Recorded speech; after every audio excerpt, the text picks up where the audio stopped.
नमस्कार, सुजस बुलेटिन में आपका स्वागत है। मैं हूं आपके साथ अश्विनी सरोही। एक नजर हेडलाइंस पर।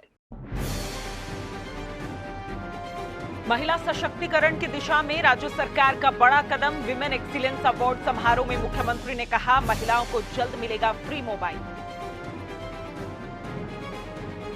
ऑनलाइन खनिज तेल उत्पादन में राजस्थान पहले स्थान पर। पेट्रोलियम क्षेत्र में 10,245 करोड़ के नए निवेश से एक्सप्लोरेशन, तेल उत्पादन, रोजगार और राजस्व के खुले नए द्वार।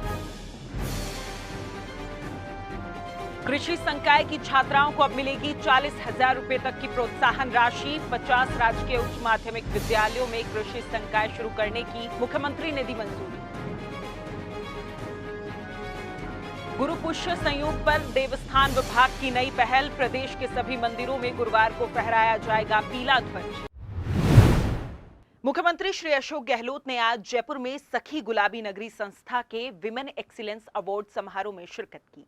इस अवसर पर श्री गहलोत ने कहा कि राजस्थान सरकार महिला सशक्तिकरण के लिए लगातार काम कर रही है। इसी कड़ी में 1,35,00,000 परिवारों की महिला मुखिया को फ्री मोबाइल फोन मिलेगा, जिसमें 3 साल फ्री इंटरनेट होगा। उन्होंने कहा कि पहले फेज में 40 से 50 लाख महिलाओं को ये फोन जल्द ही दिए जाएंगे। वैसे आपको मालूम भी होगा कि 1,35,00,000 महिलाओं को बहुत जल्दी 40 लाख महिलाओं को तो बहुत जल्दी मिल जाएगा स्मार्ट मोबाइल फोन।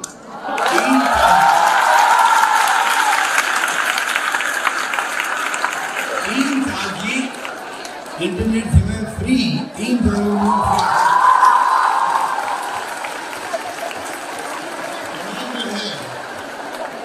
परिवार की मुखिया महिला होगी, उनको मिलेंगे। आप सोच सकते हो कि ये इस प्रकार की महिला सशक्तिकरण का काम हम लोग करना आपके लिए। अतिरिक्त मुख्य सचिव माइंस पेट्रोलियम श्रीमती वीनू गुप्ता ने पेट्रोलियम विभाग की समीक्षा बैठक ली।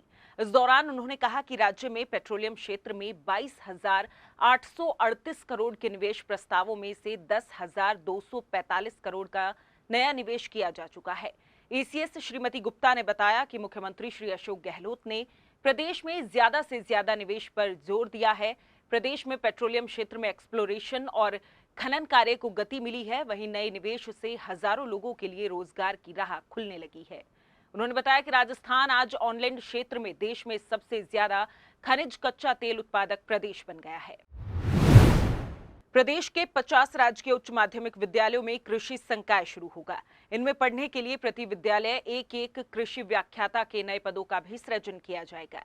मुख्यमंत्री श्री अशोक गहलोत ने संकाय खोलने के प्रस्ताव को मंजूरी दी है। मुख्यमंत्री के इस फैसले से विद्यार्थियों को कृषि उद्यानिकी और कृषि वानिकी के क्षेत्र में अध्ययन का विकल्प मिल सकेगा। साथ ही विद्यार्थी कृषि क्षेत्र में अपना भविष्य बना सकेंगे। कृषि क्षेत्र में महिलाओं के सशक्तिकरण और प्रभावी भागीदारी सुनिश्चित करने के लिए मुख्यमंत्री श्री अशोक गहलोत ने कृषि अध्ययनरत छात्राओं को प्रोत्साहन योजना में नवाचार करते हुए बजट घोषणा में राजस्थान युवा कृषक कौशल व क्षमता संवर्धन मिशन की शुरुआत की है। इसके तहत छात्राओं को दी जाने वाली प्रोत्साहन राशि को 40,000 रुपए तक बढ़ाया गया है। मिशन के तहत राज्य में कृषि विषय में 11वीं और 12वीं कक्षा के छात्राओं को हर साल 5,000 रुपए से बढ़ाकर 15,000 रुपए की प्रोत्साहन राशि दी जाएगी। कृषि विज्ञान से स्नातक के विषयों, साथ ही स्नातकोत्तर में पढ़ने वाली छात्राओं को 12,000 रुपए से बढ़ाकर 25,000 रुपए हर साल दिए जाएंगे। इसी तरह कृषि विषय में पीएचडी करने वाली छात्राओं को 15,000 रुपए से बढ़ाकर 40,000 रुपए सालाना प्रोत्साहन राशि दिए जाने का प्रावधान किया गया है। इस मिशन के तहत पिछले 4 सालों में 84,583 छात्राओं को प्रोत्साहन राशि दी जा चुकी है। Myself Kanchan Gangani, and I am currently studying in SKN College of Agriculture in Jobner. I am currently pursuing my BSc degree. I am in 4th year. As we all know that agriculture students are getting a scholarship amount of 12,000 rupees every year during their UG program. And now, after the announcement of the annual financial statement by the state government, this prize has been increased up to 25,000. They have announced such a great opportunity for the girls students to promote girls education in agriculture sector and to promote the underprivileged students that are not able to afford such kind of environment and affordable education. they are helping out the farmers' families to come up and join the phenomena of greater education and reach the heights of success. मेरा नाम है दिव्या गुर्जर और मैं श्री कर्ण Narendra agriculture university की MSc final year की छात्रा हूँ। मेरी बीएससी भी एग्रीकल्चर से है और मुझे चारों साल 12-12 हज़ार स्कॉलरशिप मिली है और इसी साथ एमएससी में भी मुझे स्कॉलरशिप मिली है। और जैसे कि राजस्थान गवर्नमेंट का बहुत अच्छा स्टेप है ऑर्गेनिक फार्मिंग, और जैसे कि मिलेट ईयर भी इसी साल हम लोगों ने मनाया था, उसी के साथ हम लोग मैं भी अपनी साइड से कुछ प्रयास करती हूँ कि किसानों को जाकर कैसे ऑर्गेनिक फार्मिंग की तरफ बढ़ावा दूँ और उनकी उपज को बढ़ाने के लिए उन्हें विभिन्न तरह की टेक्निक्स के बारे में रूबरू कराऊँ। प्रदेश में देवस्थान विभाग के तहत आने वाले सभी मंदिरों में गुरुवार को गुरु पुष्य संयोग के अवसर पर पीला ध्वज फहराया जाएगा। देवस्थान मंत्री श्रीमती शकुंतला रावत ने बुधवार को श्री राम मंदिर परिसर स्थित देवस्थान विभाग के कार्यालय में मीडिया से बातचीत करते हुए बताया कि गुरु पुष्य दुर्लभ संयोग है और इस अवसर पर ओम लिखा पीले रंग का ध्वज प्रदेश के सभी देवस्थान मंदिरों में लगाया जाएगा। इसकी शुरुआत सुबह 7 बजे जयपुर शहर के बड़ी चौपड़ स्थित कल्की मंदिर से की जाएगी। देवस्थान मंत्री ने कहा कि पीला रंग गुरु को समर्पित है और ओम शक्ति का प्रतीक है। उन्होंने कहा कि प्रदेश की सुख समृद्धि की कामना के लिए देवस्थान विभाग द्वारा ये नई शुरुआत की जा रही है। उन्होंने कहा कि ये अपनी संस्कृति को सहेजने का हमारा एक प्रयास है।